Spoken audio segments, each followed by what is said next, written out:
Welcome back again. You're still watching us here in the breakfast. So time to look at our second segment. As we said earlier, not only are their updates here in Egypt day by day, not only are we expected to witness the first historic free and fair elections here on Wednesday and Thursday, but the whole world is here.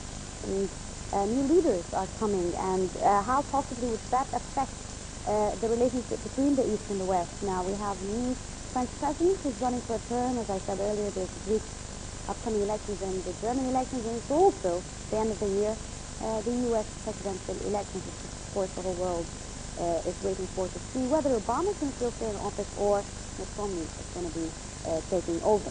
Now, in case a new president does come for the United States, and by the end of the year a number of new presidents will be taking over offices in different parts of the world, what will be the face of the new political relations or diplomatic relations between the Middle East and the West, particularly in the U.S., is our main topic for this second segment. And I'm very much delighted to have joining us here in the studio to shed more light on that issue Dr. Bahjat Qurani. He is a professor of relations and political economy at the AUC. Good morning, Doctor.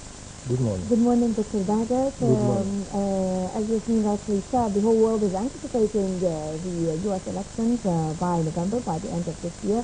So by that time, we will be having the president, inshallah. What are your expectations for the U.S. elections? What are your expectations for the new era? Is there going to be a new era of relationships between the United States and Egypt? Okay. As Yasmin said, we are in a year of elections everywhere, not only in Egypt, but Russia, France, Germany, even Syria had elections. But, as you said too, the most important elections are the U.S. The U.S. because of the weight of the U.S. Not only for the Middle East or for Asia, not only for bilateral relations, but the U.S., for instance, has a huge voting weight in such institutions as IMF and World. With Egypt asking for a loan from the IMF, $3 billion something, if the U.S. doesn't agree, the IMF wouldn't go. So, what takes place in Washington affects the West. Who would be the next president? I wish it would be Obama. But it's not so. I think the debate is much more centered on domestic issues in the U.S., especially the economic one. And from here to November, when the elections take place, lots of things can happen. In the last elections, for instance, even though Obama has won, and I think deserved it, but one important factor was the economic crisis that has taken place just 2 weeks before people went to vote. And that affects very much the way people vote. So I wish Obama will win, not only for the Middle East, but for the world, but we are not sure. Yes, it is still too long before November. Yes, now, Doctor, as you said, because of the weight of the U.S., it's very important that we do know who is going to be the next president. But if we're going to talk about the U.S.-Egyptian relations, and mind you, during the Bush era, it was very tense between the previous regime and the Bush administration at this time. Now, with this new period, with a new president and possibly a new agenda in the U.S. Politics, especially towards its foreign policy, what do you think want out of the new government in Egypt? Let me, I'll answer your question, but let me just make two remarks. There are constants in U.S. policy. And there might be differences in degree, in the way this policy is carried out. But there isn't restructuring of foreign policy with Egypt or in the Middle East as a whole. There was some tension between Bush and Mubarak. It was much more personal. And if you have time, we can go in detail about that. Strategically, there wasn't really big differences compared to now. I think Bush and the new conservatives, had a certain conception about the Middle East, and they were perhaps, in their way of dealing with Egypt, a bit cruel, lacked tactfulness. And this is why when Obama came to power, one of the first things he did was to come to Cairo and give his speech. It was, he wanted to send the message that you are starting a new era. But a new era really in PR, not much more. What does the U.S. want from Egypt? I think the first thing is stability. Perhaps they wished before that there was a continuation of the same type of regime like Mubarak. I'm sorry to interrupt you there, but Sure. to clarify, when you say stability, are you talking about stability internally in Egypt or stability for Israel? They think that stability in Egypt would spill over on relations with Israel. And I think your point is well taken. They are worried very much about the impact of big changes in Egypt on the Arab world, but especially on Camp David and the Egyptian-Israeli state. So the U.S. at a certain time was against Islamists coming to power. They have reconciled themselves to that fact, to that possibility. And they started having contact, establishing actually a channel with the Muslim Brotherhood and other Islamist groups, not only in Egypt, but in Tunisia and in other parts of the world. And this might be actually one of the big changes that has taken place in Washington. The idea that Islamists are, after all, not the devil that they thought they would be. Not all of them are like Bin Laden. So that is perhaps a change in the mindset. But in terms of conscience, they want, first of all, sort of smooth transition in Egypt, and number two, they might accept some renegotiation of some aspects of the Camp David agreement, but certainly not a return to the state of war between them. They also care very much about Egyptian relations with Iran. They don't want to give credibility or increase the influence of Iran as a reason. So these are three issues that I think the Americans would care about with the new change in Egypt.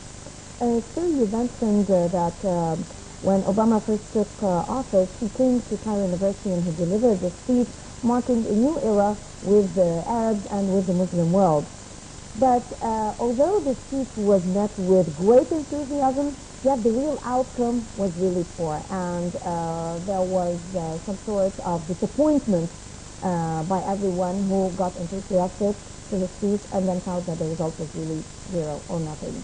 So do you expect the next president, or if, let's say that if Obama wins again, or another president, let's say if Mitt Romney, let's say this scenario, wins, would you expect him to do the same? Would you expect him to try to inaugurate a new era with the Arabs and with the Muslim world, but from a different perspective, and try to meet the promises that he delivered? No, I don't expect much change from Mitt Romney. I don't expect that. And this is why I said I hope that Obama wins. When he came to Cairo, I didn't doubt his intention. You look at his ideas before he became president, his whole life, first Afro-American president to come to power, his social background, his studies. I didn't doubt his intentions at all, what he said in Cairo. I sympathize with the constraints that he will have from the American system itself. And as I discussed with many American friends, the president against the system. Who will win? The system won. And Obama had to give in. With Israel, we started very strong, very quickly. We caved in all the way. And I say I hope that he will win, because in the second mandate, he will have much more freedom. He has his own ideals. He can actually impose them. He doesn't need to give concessions to the electorate to have a second mandate. So let us hope that he will. That was very interesting how you said at the beginning that the agenda of the United States towards foreign policy never really changes. But please do explain to me how is that possible when the September attacks took place, and of course we all knew later on that the United States was behind the fall of the World Trade Center, to come up with this new ideology of terrorism and the fight against terrorism. And we do know that Islam is the main enemy for the United States and their allies. And then now the Arab Spring took place in different parts of the Arab world, and we do know that with all the correct full reason of why the Arab Spring took place, we also do know that the United States had hands in that. And then we see them supporting Islamists. And I'm not only saying in Egypt, but that happens in other countries. It's happening in Libya. It happens it's happening in Morocco, and they're changing their system there as well. And different parts of the world, we're seeing that the Islamists now are coming in power backed by the United States. Is that really considered not a change in foreign policy, or is that an alteration in foreign policy for serving their benefits and interests against Iran, for instance? Just a few corrections, few differences.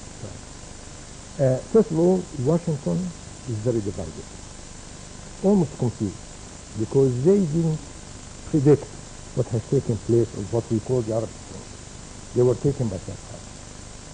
And when events took place in Tunisia, Tunisia is not that central as Egypt or Syria or Saudi Arabia. So they left that to France. And there were some uncertainty, confusion. When it took place, the Arab Spring took place in Egypt, there was again a bit of uncertainty, confusion. They supported Mubarak. They wanted Mubarak to stay in power. And there was a sort of pressure, actually, from two different countries to support the continuation of Mubarak: Israel and Saudi Arabia. And the Americans faced a lot of pressure. And you probably remember that when Washington was saying Mubarak has to go, the delegates they sent to negotiate in Cairo, Frank Wisner, gave a very strange statement in Athens, saying, "We are for Mubarak to stay." And that was a reflection of the confusion in Washington. I come now to your question about the issue. Washington doesn't think of that as destruction. Thinks of it as adjustment to a situation on the ground. Isn't the adjustment a bit by pure coincidence, the fact that they suddenly started supporting Islamists in different areas where Arab Springs are taking off, and it's like the new Middle East is going to be based on Islamist government? No, not by coincidence. The American mindset is that if the people choose this Islamists, they, after all, can't change the reality of the situation on the ground.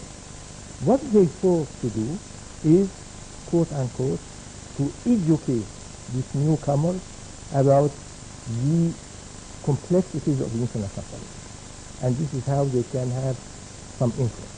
As I said, Washington is very divided, but some of the policymakers say that we cannot afford to have a boycott or a crisis with the new ruler. All we can do is to prevent them from being extreme, of being a version of Bin Laden. And we shouldn't really cut off the channel of communication with them. I'm sorry, but before we get into another question, Halabi, I need to be very more clear and specified in the answer for this question. I'm talking about the fact that is the United States benefiting from the Sunni-Shia division between Islamists and the Arab world. And I'm talking about Iran, Hezbollah, Syria, and between Islamist Sunnis who are taking over power now, or have strong backing by their citizens in the Arab world around countries where Arabs claim everything. That's specifically what I'm talking about. Shia-Muslim conflict. Shia-Sunni conflict. You know, the way you ask the question, it is as if it is a reflection of conspiracy theory that Shia against Sunni. It's a fact. It's been ongoing for thousands of years, by the way. It's not the U.S. which is creating that. I mean, if you look towards Saudi Arabia and the way they treat the Shia population and the way they look at Bahrain, if you look at the declarations of somebody like Karadawi from Qatar, I mean, these are much more extreme than what we have from Washington. I mean, let us be objective about these things. Obviously, the U.S., like any other country, when they see a conflict, they would like very much to profit from it, to promote their national interest. They are not an exception. But many of the policymakers, for instance, regret their policy in Iraq because their policy in the end has unintentionally reinforced the Shia crisis between people governing in Baghdad and Iran. And they don't want to repeat that process anymore. So I think they try to exploit the situation, if there is a situation of conflict between Sunni and Shia, but they don't create. Doctor, I want to ask you, since you mentioned Iraq now, of course, what happened in Iraq made the American public frustrated with their president back then add to the failure in Afghanistan, because until then they haven't been able to topple Taliban, and losses of life, we see daily losses of life on the American part. So do you think that the new American president would start a new era of relations, especially not only with Egypt, but with countries like Iran, like Afghanistan, like Iraq? How do you see this? Well, with Iraq, Obama already made a change. Withdrew American forces. American influence in Iraq is still very strong, but at least he made the gesture of taking away the troops. And I think that was the right decision, because they were not going anywhere by being there, as you said. Lots of course, very little results. Afghanistan, I think they are ready to lead to. We shouldn't forget that Afghanistan is different slightly from Iraq because it is NATO forces, not the U.S. And the U.S. is the big guy, but NATO. And with the election of Hollande in Paris, he declared that he wants to pull out by the end of 2012. So there is a pressure in Britain, to London very recently, and the British want very much to get out of Afghanistan. Again, because you have been there for 11 years now, and no result. In fact, the situation continues to be as rotten as it was. I mean, lots of corruption, Taliban hasn't really been eliminated or even weakened. So, it's public think that the Middle East is a big country. You invest so much, not only financially, but also in terms of human life, and the results are not that positive. I mean, as some American friends said to me, we are on the verge of making some restructuring and go toward Asia rather than investing so much in the Middle East. It is oil and oil. And I think there might be a pressure from the American public on their president, whoever he is, to invest where he can get results, rather than just waste energy and time without showing off anything. And you look at American Do you think that Egypt is going to be one of these choices? It could. I mean, if the Middle East is the American... because Egypt is a pioneering country in the region. Pivotal one. And they realize that. But I think the debate, we should be aware of it. A debate in Washington now that the Middle East is a region where you invest a lot. You have been doing a lot for the last 20 or 25 years, and the result is very little. And as you know, American taxpayer has to show where his money is spent and what he gets in return. So there is, I think, if there is a restructuring, it could take place at that level, that they change their priorities. They turn toward Asia rather than focusing more and more on the Middle East, where the story is telling. Dr. Taking results, decisions, and failures, what do you think are the most important achievements or successful achievements of the Obama administration during the past 4 years that could possibly give a momentum for a possible re-election? And what has he failed in achieving? I'm speaking domestically, towards foreign policy, Middle East, Asia, and your field of experience. My objectively, I don't think in foreign policy he has done much. Except, compared with Bush, for instance, he didn't get the U.S. into more international crises. He didn't send the troops where they lost human lives, where they spend money.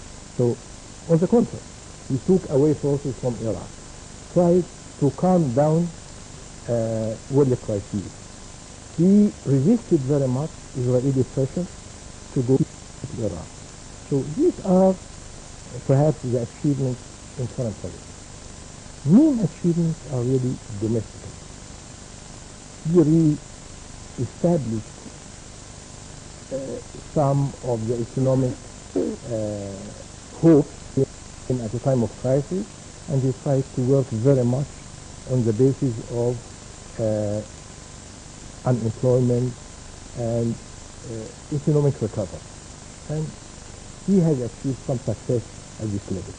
He also worked very much at the level of health insurance. And that was an issue since the Clinton days. And the Clinton has invested so much and couldn't do it. Then came Bush and said, socialist policy, we are not going to do it. Obama came and succeeded in that. I think his main focus was really the domestic level, and at that level, he has some successes to show. Yes, but what about the Israeli-U.S. relations? I mean, during the Obama administration, we have noticed and witnessed a lot of tensions between both sides, and even statements from there regarding several issues were very contradicting and actually on the opposite. So how do you see the Israeli-U.S. relations in the upcoming period, whether Obama stays or leaves? If Obama stays, I think there will be much more pressure on Israel, especially if the Likud continues to be in power. Because, as you said, it started with a lot of differences of opinion, almost conflict. And Israel won. There was an occasion, I think, 3-4 months ago, where Obama and Netanyahu spoke to the Congress. Netanyahu was applauded 13 times in the Congress, Obama 4 or 5 times. So the arena was with the Israelis at the domestic level. And I think Obama probably and some of his colleagues would like to come back and encourage such pro-Israeli and Jewish community leaders like the new lobby of J2. That is, IPAC, I mean, actually, unfortunately, we don't have time because I have to leave soon. IPAC is one of the big lobbies exercising, actually making American policy not only toward Israel but toward the Middle East. There is a new lobby, much more liberal, younger people, much more open, the J2. And Obama and his new team were trying to count very much on this lobby to, as some Americans say, bring Israel to its senses. Not really to change Israel's foreign policy, but to make Israel much more far-sighted, much reasonable, much more actually helping each to defend its national interest. So if Obama continues, I expect much more pressure from Washington on Netanyahu and Trump. Well, Dr. Bahdat Urani, Professor of International Relations and Political Economy at the American University of Paris. Thank you very much for your input, sir. Thank you very much for being with us. My pleasure. And that brings us to the end of this edition of The Breakfast Show. We hope you've enjoyed it. Thank you, Yasmin. And now we will before we go, we will leave you with entertainment news from Live News, and then we will have to wrap it up then.